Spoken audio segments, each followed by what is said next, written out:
MH288 मध्ये आज आपण आहोत अजनीमध्ये आणि आपण आज भेटणार आहोत रोहित पाटील यांना. चला तर मग. दररोज किती वेळ प्रवास? झोपच होते 1.5-2 तास. त्यामध्ये लोक असतात भेटायला आणि त्या आवडायला लागल्या आता त्यामुळे होते. हो, जेव्हा तुम्ही आमदार व्हाल त्यावेळेसचं वातावरण बदललेलं असेल, तुमच्या नेतृत्वावर शिक्कामोर्तब झालेला असेल, पण हा जो मधला निवडणूक होईपर्यंतचा प्रवास आहे, हा प्रवास तुम्ही कसा करणार आहात? सध्या तरी प्रचाराचं एक चांगलं नियोजन लावण्यामध्ये आम्ही सगळेजण व्यस्त आहे आणि मतदारसंघामध्ये जास्तीत जास्त लोकांना भेटत आपली भूमिका, आपलं धोरण सांगणं हे आमच्या पुढचं पहिलं टार्गेट आहे. बरोबर. आता हे करत असताना एक गोष्ट आम्ही करतोय की बऱ्याच गोष्टी केल्या जातात. आता जे आमचे विरोधक आहेत ते पारंपरिक आबांचे विरोधक आहेत. बरोबर. आणि राजकारण कुठल्या पातळीला जाईल याची कल्पना अजून नाहीये, कारण आबा असताना अगदी आबांवरती खोटी 302 टाकण्याचा प्रयत्न सुद्धा बरोबर त्यांनी केला. एक वारलेला लहान मुलगा आबांच्या गाडीच्या आडवं टाकून त्याची प्रेत यात्रा संपूर्ण तासगाव शहरामध्ये काढली की आबांनी त्या मुलाला मारलं म्हणून. ही पातळी सातत्याने 90 पासून वेगवेगळ्या निवडणुकांमध्ये वेगवेगळी पातळी त्यांनी गाठलेली आहे. आता सुद्धा काय करतील माहित नाही, पण लोक बरोबर आहेत आणि सगळं पेलायला सर्वसामान्य लोकच आमच्या बरोबर उभे आहेत. त्यामुळे मला त्याची काळजी सुद्धा आता वाटत. बरोबर आहे. RR पाटील यांचं संपूर्ण राजकारण मी खूप जवळून बघितलंय. RR आबांचा व्यक्तिगत स्नेह होता आणि त्यांची जी लोकांमध्ये सतत राहण्याची मनापासूनची आवड होती. म्हणजे मला आठवतं की एकदा 3 वाजता अजनीला आम्ही आलो, आबा आणि मी पूर्ण फिरून आलो होतो आणि 3च्या सुमारास ते एक जवळपास 6-7 जीप गाड्या तिथे दारासमोर होत्या आणि आबांना मी विचारलं की हे कशासाठी आलेले? ते म्हणाले ग्रामपंचायतीच्या निवडणुका आहेत आणि म्हणून लोक आलेली आहेत. म्हटलं 3 वाजता? ते म्हणाले हा, कारण उद्या सकाळी ते हे सगळे प्रचाराला जाणार आहेत. तर सांगण्याचा हेतू काय की त्यावेळेस पहाटे 3 वाजता म्हणजे वहिनींनी चहा करून त्यांना दिलेला मी बघितला आहे. तर ही जी तुमच्या कुटुंबाची नाळ जुळलेली आहे या परिसरातल्या लोकांशी, तर ती पुढे नेण्यासाठी तुम्हाला तर तेवढीच जास्त जबाबदारी आहे. आजही अगदी सकाळी 4-4:30 ला लोकांना बोलवलेलं असलं तर लोक झोपून उठून भेटायला येतात. अशी सुद्धा उदाहरणं आहेत आणि बरेच लोक येऊन थांबतात. आणि या परिसरात एक पद्धत आहे, आता द्राक्ष छाटणीचा सीझन चालू आहे. बरोबर. निवडणुकीच्या दरम्यान बऱ्याच लोकांना दिवसा भेटायचं असते पण बागेतली कामं जास्त आहेत. तर मग इथं सुरुवातीपासून पूर्वीपासून एक पद्धत आहे, द्राक्ष छाटणी असेल किंवा अशा अनेक प्रक्रियांमध्ये लोक सकाळी काम सांगायला कोणी येत नाही, उलट आम्हाला तिथपर्यंत जावं लागतं. आणि संध्याकाळी म्हणजे 7 नंतर 8 नंतर मग 2:30-3 वाजतात तर 3-4 पर्यंत लोक भेटतात, कामं सांगतात. मग ते जी पत्र आलेली असतात ते उद्या सकाळी उठून त्याच्यावरती आम्ही काम करतो. तरी चालत आलेली पद्धत आहे आणि त्याचा आता काही नवीन वाटत नाही. दिवस तुमचा किती वाजता सुरू होतो आणि किती वाजता संपतो? सध्या निवडणुकीचा काळ आहे. दिवसाची सुरुवात साधारण 7-7:30 ला होतीये आणि दिवसाचा शेवट साधारण 4:30-5 ला होतोय. बापरे. त्यामुळे म्हणजे 2-2.5 तास विश्रांती त्याच्या पलीकडे नाहीये काही. आवडीशिवाय किंवा एखादं क्षेत्र तुम्हाला आवडत नसेल तर तुम्ही एवढा वेळ देऊ शकत नाही. लोकांची कामं करताना आता हे क्षेत्र आवडायलाच एवढं लागलेलं आहे. मला जुनी लोक म्हणतात राजकारण एक व्यसन आहे आणि ते आता जाणवायला लागलं की खरंच व्यसन आहे. बरोबर आहे. आणि माणसांचा सुद्धा तो व्यसनच आहे ना. लोभ जेव्हा जडतो तुमचा लोकांवर, अवतीभोवतीच्या परिसरावर, तेव्हा तो सोडावासा वाटत नाही. मुळात एक त्याचं कारण असं आहे की या मतदारसंघातली सर्वसामान्य जनतेनं आम्हाला खूप तारलेलं आहे. मी आबा गेल्यानंतर अगदी विरोधक असे म्हणायचे एकच सावळत जिल्हा परिषद गट तुमचा निवडून येईल, जिल्हा परिषदेच्या निवडणुका लागल्या होत्या, बाकी कुठले गट येणार नाहीत. अनेक प्रमुख कार्यकर्त्यांचे तिकडे प्रवेश झाले होते, बऱ्याच गोष्टी झाल्या होत्या. पण या मतदारसंघातल्या सर्वसामान्य जनतेनं आम्हाला तारलं. अगदी विरोधकांना स्वतःच्या गावाच्या जीवावरती फक्त स्वतःचा जिल्हा परिषद गट राखता आला, अन्यथा प्रत्येक गावामध्ये जास्तीत जास्त मताधिक्य देण्याचं काम सर्वसामान्य लोकांनी केलं. बरोबर. पंचायत समितीवरती सत्ता दिली, तर मग आम्ही काहीतरी या लोकांचं देणं लागतो ही भावना माझ्या मनामध्ये नेहमी येते आणि त्यामुळे आम्ही काम करतोय. R.R. आबांचं एक वाक्य मला नेहमी आठवतात. जेव्हा ते उपमुख्यमंत्री झाले होते तर मी त्यांना विचारलं होतं की आबा आता कसं वाटतं तुम्हाला, तर ते उत्तरले होते की महेश खरं सांगतो, आपल्या कातडीचे जोडे करून जरी या महाराष्ट्राच्या जनतेच्या पाय घातले तरी पण उपकार फिटणार नाही तेवढे. त्यांची एकूणच वाटचाल जी होती आबांची, मी जेव्हा वळून बघतो मागे, तर एका 3-4 एकर कोरडवाहू जमीन असणाऱ्या आईच्या छत्रछायेखाली वाढलेले आबा आणि त्यांनी जो स्ट्रगल केला होता तो सगळा, तर असे असंख्य आबा तुमच्या अवतीभोवती अजूनही आहेत. त्यांच्यासाठी काय केलं पाहिजे? कारण ही जी दारिद्र्य ही समस्या आहे ही सुटत नाही. लोकांना रोजगार मिळाला पाहिजे, लोकांच्या हाताला काम मिळालं पाहिजे आणि हे इतकं सतत वाढत चाललेलं आहे. हे काय कुठे जावं तरुणांनी या राज्यातल्या या देशातल्या? मी मतदारसंघामध्ये काम करत असताना या सगळ्या गोष्टींवरती एक शाश्वत पर्याय तयार करायचा प्रयत्न करतोय, किंवा एक शाश्वत मॉडेल. मी देशातले राज्यातले अनेक चांगल्या लोकांचे मतदारसंघ बघितलेले आहेत.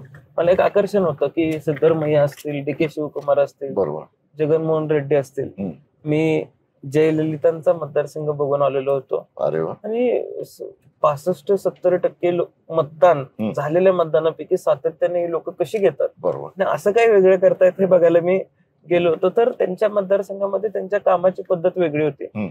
मी ज्यावेळेस तेलंगणाला गेलो होतो तर कोडिंग स्कूल मला बघायला मिळाली. तर कोडिंग स्कूलच्या माध्यमातून एक वेगळा एज्युकेशन पॉलिसी ते तयार करतात. बरोबर. मी त्याचा पायलट प्रोजेक्ट माझ्या मतदारसंघामध्ये 2 गावांमध्ये राबवला आणि त्याच्यामुळे एक चांगला बदल मला विद्यार्थ्यांमध्ये दिसला. मी पुढच्या 5 वर्षामध्ये काम करत असताना आम्ही सर्वांनी निर्णय घेतलेला आहे की मतदारसंघातल्या प्रत्येक शाळेत तो प्रकल्प राबवायचा आहे. एज्युकेशन हेल्थ साठी जयललितांच्या मतदारसंघामध्ये आणि एकूण तामिळनाडूमध्ये एक वेगळ्या पद्धतीचं आरोग्याचं मॉडेल त्यांनी केलेलं आहे. मोबाईल अँब्युलन्सेस केलेले आहेत, अशा गोष्टी केलेल्या आहेत. तर मुथूट कंपनीकडून मी CSR मध्ये मोबाईल अँब्युलन्स घेतली.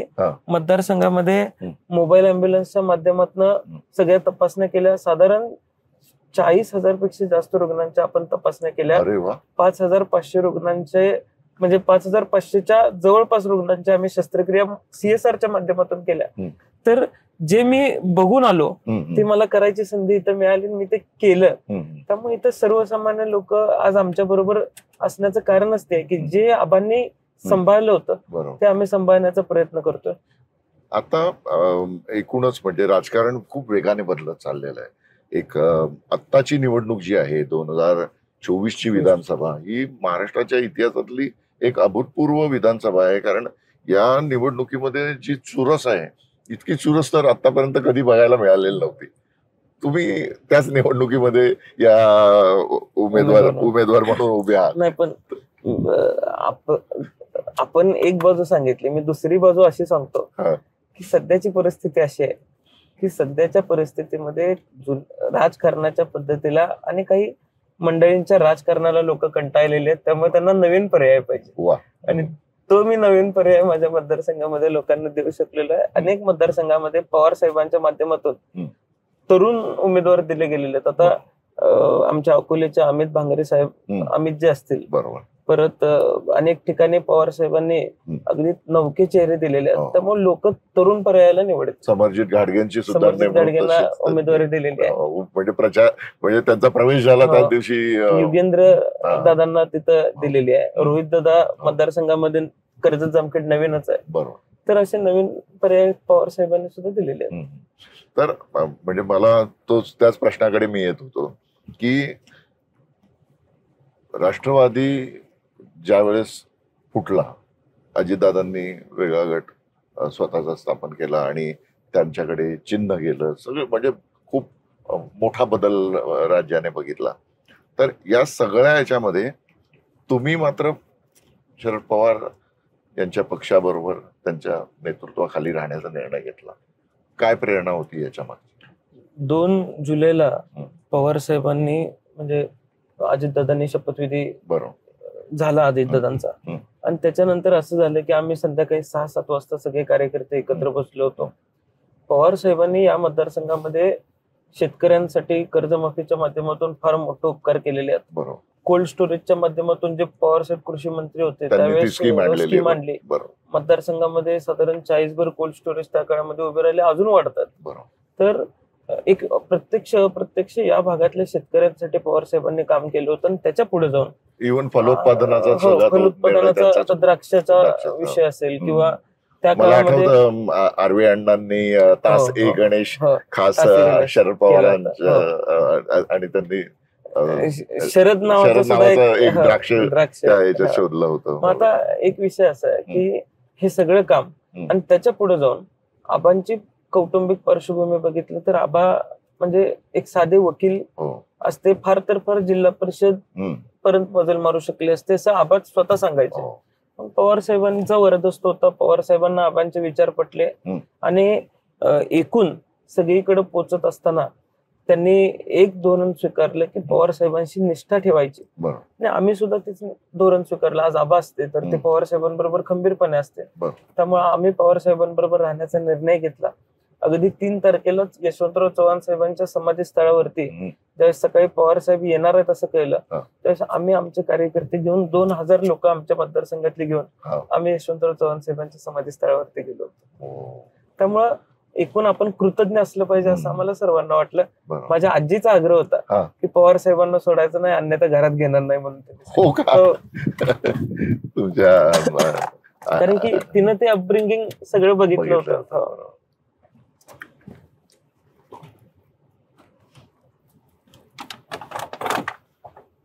अजितदादांनी मध्यंतरी जो गौप्यस्फोट केला की आबांनी त्या फाईलवर सह्या केलेल्या होत्या आणि त्यामुळे ते सगळ्या ह्याच्यात अडकले होते, काय वाटलं त्यावेळेस पहिल्यांदा ऐकल्यानंतर? एक विषय असा की 2014 नंतर दादांनी अनेक गोष्टी माझ्या कुटुंबासाठी केलीत का तर ते 100% केलेत.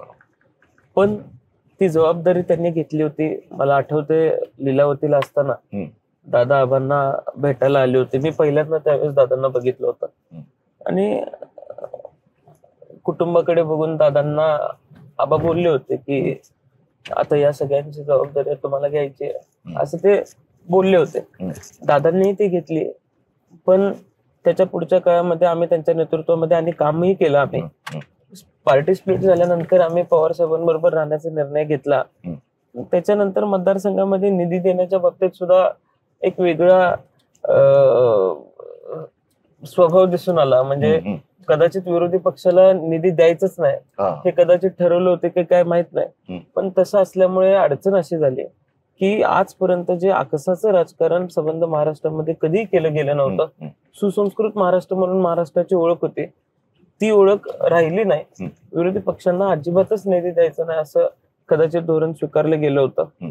आता त्याच्यानंतर तासगावमध्ये ज्यावेळेस त्यांच्या पक्षाचा उमेदवार दिला गेला त्यावेळेस म्हणजे ते सुद्धा संगम असा झालेला आहे की त्यांच्या पक्षाचे उमेदवारी घेणारा दुसरा कोण कॅन्डिडेट इथं नव्हता आणि इथले जे आत्ताचे उमेदवार आहेत त्यांना कोण तिकीट देणारा पक्ष नव्हता. मग तो संगम जुळून आला आणि संगम भाजपमधून इकडे भाजपमधून इकडे. आता एक विषय असं, विधान परिषदेला ते राष्ट्रवादीमध्ये होते. विधान परिषदेची टर्म संपली, खासदारकी मिळते म्हणल्यावर ते भाजपमध्ये गेले. त्याच्यापूर्वी 2004ला ते म्हणजे 1999-2004ला एकदा ते अपक्ष लढले, एकदा ते काँग्रेसकडून लढले. जिथून संधी मिळते तिथं जायचं आणि कुठलीही विचारधारा स्वीकारायची नाही, कुठलाही लोकांचा गट्टा त्यामुळे त्यांच्याबरोबर कधी राहिला नाही. पण कुठल्याही पक्षाशी ते एकनिष्ठ राहू शकले नाहीत म्हणून ते लोकांची काय एकनिष्ठ राहणार आहेत. गेल्या 10 वर्षात लोकांना म्हणजे लोकांनी त्यांना संधी दिली. संजय काका पाटील यांनी त्यांच्या मुलाला सुद्धा इंट्रोड्यूस करण्याचा प्रयत्न केला होता. इंट्रोड्यूस केलं. लोकसभेच्या आधी निवडणूक आली म्हणून दोघांनी चालू केलं होतं. गेल्या 4-4.5 वर्षामध्ये मतदारसंघातल्या अडीअडचणींमध्ये कुठे त्यांची उपस्थिती होती असं मतदारसंघातल्याही लोकांना वाटत नाही, मलाही वाटत नाही. म्हणजे त्याच विरोधात उभारलेत म्हणून बोलायची आवश्यकता नाही, पण कोरोनाच्या काळात असेल, महापुराच्या काळात असेल, शेतकऱ्यांच्या ज्यावेळेस अडचणी निर्माण झाल्या त्यावेळेस ते कुठे नव्हते. पण आता निवडणूक आली म्हणले की ते आज नाही, फार पूर्वीपासून ती पद्धत आहे, त्या पद्धतीने ते बाहेर पडले. चिरंजीवांना लॉन्च करण्याचा प्रयत्न केला, पण त्याच्यासाठी लोकांमध्ये राहावं लागतं. म्हणजे कुणी कितीही मोठे राजकीय नेते असले तरी जर पुढच्या जनरेशनला राजकारणामध्ये आणायचं असेल तर त्या व्यक्तीला जोपर्यंत लोकांच्या मध्ये राहायची आवड निर्माण होत नाही तोपर्यंत मला त्याच विषयी जरा तुम्ही जास्त विस्ताराने सांगा. कारण आता या निवडणुकीमध्ये बहुतांश राजकीय नेत्यांनी आपल्या पुढच्या पिढीला उतरवलेलं दिसतं, त्यांना सेट करण्याचा प्रयत्न करतायत असं दिसतंय. अगदी म्हणजे राज ठाकरेंपासून तर योगेंद्र पवारांपर्यंत आपल्याला असंख्य उदाहरणं या सगळ्या याच्यामध्ये पाहायला मिळतात. त्यामुळे तुम्ही हा मुद्दा जरा अधिक विस्ताराने सांगा की राजकारण जर करायचं असेल महाराष्ट्रामध्ये, ग्रामीण भाग असो की शहरी भाग, काय केलं पाहिजे तरुण लोकांनी? नाही, एक विषय असा आहे, म्हणजे या मुद्द्याला अनुसरून मी सांगतो की अनेक तरुण मुलं नव्याने येतात. मग ते 19ची निवडणूक जर आपण बघितली तर सुनील अण्णा शेळके असतील, निलेशजी लंके असतील, असे नवीन मुलं, नवीन तरुण राजकारणामध्ये आले. त्यांना लोकांनी आमदार केलं. आता कोण कोणाचा तरी मुलगा आहे म्हणून त्याच्यावर अन्याय होता कामा नये. बरोबर. जर त्याच्यामध्ये काम करायची उर्मी असेल, काम करायची क्षमता असेल तर तो फक्त कोणाचा तरी मुलगा आहे म्हणून अन्याय होऊ नये.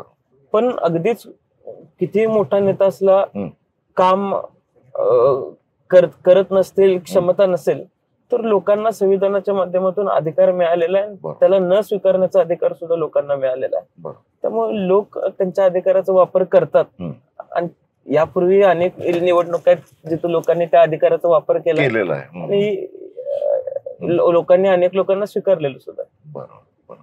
पण आता जेव्हा हे जे ज्यांच्या मतदारसंघांकडे महाराष्ट्राचं लक्ष लागून राहिलेलं आहे, म्हणजे जसं माहीमकडे लोकांचं लक्ष लागून राहिलेलं की अमित ठाकरेंचं काय होणार, तिथे कशा पद्धतीने राजकीय खेळी खेळली जाणार, तशीच म्हणजे बारामतीकडे सुद्धा लोकांचं लक्ष आहे. तुम्ही बारामतीत गेला होतात का प्रचाराला? नाही, अजून प्रचाराला बारामतीला नाही गेलो, पण आता 10 तारखेनंतरचं नियोजन कदाचित पक्ष देईल त्या पद्धतीने करू. पक्षाने तुमच्याकडे काय राज्यात अन्य ठिकाणी जाण्याची जबाबदारी ठेवलेली आहे? लोकसभेला बऱ्याच ठिकाणी मला पक्षाने प्रचाराची संधी दिली. वेगवेगळ्या निमित्ताने बऱ्याच वेळेला पक्षाने वेगवेगळं व्यासपीठ मला वेगवेगळ्या भागातले दिलेलं आहे. आता विधानसभेला मी इथे स्वतः निवडणूक लढवतोय. माझ्या समोर जे उमेदवार उभा आहेत ते पारंपरिक या मतदारसंघामध्ये आबांनाही विरोध करत आले होते, आज मलाही विरोध करतात. मला वाटतं साधारणतः 8-9 टर्म ते आबांच्या विरोधात असलेले मला दिसतात. कारण मी जेवढा इतिहास साधारण माहितीये मला 90 पासून 90 पासून ते विरोधातच आहे. 9 टर्म ते चालू आहे तो त्यांचा विरोध. तर तुम्हाला कधी असे व्यक्तिगत भेटले की नाही ते आबा गेल्यानंतर? किंवा संजय अनेक वेळेला आम्ही वेगवेगळ्या कार्यक्रमांच्या ठिकाणी भेटलो. गावांना यात्रा असते तिथं भेटलो. गणपती रथोत्सव असतो तिथे आम्ही रथावरती एकत्र असतो. तर असे सार्वजनिक अनेक ठिकाणात जिथं आम्हाला एकत्र येण्याची संधी मिळते. काय बोलणं होतं? नाही, मी त्यांचा आशीर्वाद घेतो. मी ते माझ्यापेक्षा मोठे आहेत, पाया पडून आशीर्वाद घेतो. साधारण जे औपचारिक बोलणं असतं, काय चाललंय, कसं चाललंय, याच्या व्यतिरिक्त दुसरं कधी काही बोलणं आमचं होत नाही. आता तुम्ही जेव्हा वेगवेगळ्या राज्याच्या भागात जाता किंवा मतदारसंघात आता फिरत असताना आबांना मानणारे, आबांवर प्रेम केलेले असंख्य लोक तुम्हाला भेटत असतील. मला 2-3 त्यातले अनुभव सांगा की जे कधी विसरता येणार नाहीत. असे अनेक आठवणी आहेत. आता त्या अधिकाऱ्यांची नावं या निवडणुकीच्या काळामध्ये घेणं योग्य नाही, पण आबांनी पोलीस दलासाठी म्हणून जे काम केलेलं आहे त्याच्या प्रति कृतज्ञता व्यक्त करत असताना खूप उदाहरण आहेत. म्हणजे मला आबांच्या काळामध्ये भरती झालेल्या अधिकाऱ्यांनी आबांना कधी आम्हाला सल्यूट करता आलं नाही म्हणून स्वतः सल्यूट केलेला आहे. हा अनुभव फार वेगळा असतो. हे माझं मत असं आहे, हे कुणाच्याही वाट्याला येत नाही. म्हणजे इतर कुणाच्या वाट्याला येईल असं मला वाटतही नाही. हे सुदैव आहे माझं, मला इतकी मोठी लेगसी मिळालेली आहे. आणि आता जबाबदारी अशी आहे की ही एवढी मोठी लेगसी, ही प्रामाणिक लेगसी पुढे घेऊन जाण्याची. तर ते काम निश्चितपणाने करतोय. अनेक समाजात काम करणारे समाजसेवक आहेत. म्हणजे अगदी लोकांची परिस्थिती बघितली, घरं बघितली तर असं वाटणार सुद्धा नाही की आबा इथं येऊन गेले असते. पण आबा तिथपर्यंत गेलेले आहेत. त्या लोकांनी आनंदाने मला त्यांच्या घरापर्यंत नेलेला आहे, जेवायला घातलेला आहे. तर हा जो आबांचा टच होता, म्हणजे मी तुम्हाला सांगतो, एखादी व्यक्ती गेल्यानंतर 1-2 वर्ष 3 वर्ष लोक आठवणी सांगतात, थोडस आठवण काढतात. आज आबांना जाऊन इतकी वर्ष झाली तरी सुद्धा मला बऱ्याच भागात लोक आबांचं सगळं काल झाल्यासारखं बोलत असतात. तर एक फार वेगळी नाळ लोकांच्या बरोबर आबांची जोडली गेली होती आणि तीच जोडण्याचा प्रयत्न माझ्याकडून होतोय. आणि बरीच उदाहरणं आहेत. म्हणजे मग त्यामध्ये काही वेळेला लोकांनी माझ्यासाठी कष्टही घेतलेले आहेत, किंमतही मोजलेली आहे. त्यामुळं असंख्य आठवणी आहेत आबांच्यामुळं मला मिळालेल्या आहेत. आठवणींवरून विषय निघाला म्हणून मी विचारतो. आबांना मी जेव्हा विचारायचो की तुम्ही इथे मुंबईतल्या बंगल्यावर फॅमिली का आणत नाही, तर ते थोडे रिलक्टंट असायचे त्या विषयावर बोलायला. आणि जेव्हा मी त्यांना जास्त खोदून विचारलं, त्यांचं म्हणणं असं होतं की मुलांना इकडची सवय लागू नये. तुम्हाला कुठल्या बंगल्यावर जायला आवडेल? आता विधानसभेनंतर माझं एकूण आम्ही गावाकडेच असायचो, पण उन्हाळ्यामध्ये तुम्ही सुट्टीला यायच्या आणि तुमचं मजा मस्ती चालायची ते मी बघितलेलं आहे, चित्रकूटवर बघितलंय मी. तर तो अनुभव फार वेगळा असणार आहे. म्हणजे मी मधल्या काळात सुद्धा चित्रकूटवरती एका मंत्र्यांची मुलाखत घ्यायला गेलो होतो माझ्या कॉलेजच्या थेसिससाठी. हेल्थ रिसर्च वरती आमचं काम चालू होतं. तर तो एक भावनिक क्षण होता. म्हणजे तिथं राहणारा स्टाफ सुद्धा अगदी डोळ्यात पाणी काढून आम्हाला भेटत होता. तर एक वेगळी नाळ तिथल्या लोकांशी जोडले गेलेले. आता याच्या पुढे मी काय उत्तर आपल्याला देणार नाही. काही हरकत नाही. रोहित दादा, आता म्हणजे थांबण्याच्या आधी मी एक प्रश्न विचारतो की राजकारण सगळं जे असतं खूप धकाधकीचं असतं आणि आज सगळ्या याच्यामध्ये राजकीय नेता जो असतो त्याला कुटुंब सांभाळणारी जीवन साथीदार तेवढीच मजबूत लागते. जसं आबांचं सगळं वहिनी कसं बघायच्या ते मी जवळून बघितलेलं आहे. तुमच्या नजरेसमोरची जीवन साथीदार जोडीदारीण कशी असेल? अजून असा विचार मी केलेलाच नाहीये. मुळात मी मतदारसंघात काम करतोय, मला विचार करायला वेळ मिळालेला नाही. त्याच्या बाबतीतचा निर्णय माझी आई, चुलते, आजी सगळे मिळून घेतील असं मला वाटतं. आणि त्यांचा निर्णय योग्य असणार आहे माझ्यासाठी. तुम्हाला भरपूर शुभेच्छा निवडणुकीसाठी आणि पुढच्या संपूर्ण तुमच्या कारकिर्दीसाठी. थँक्यू. God bless you.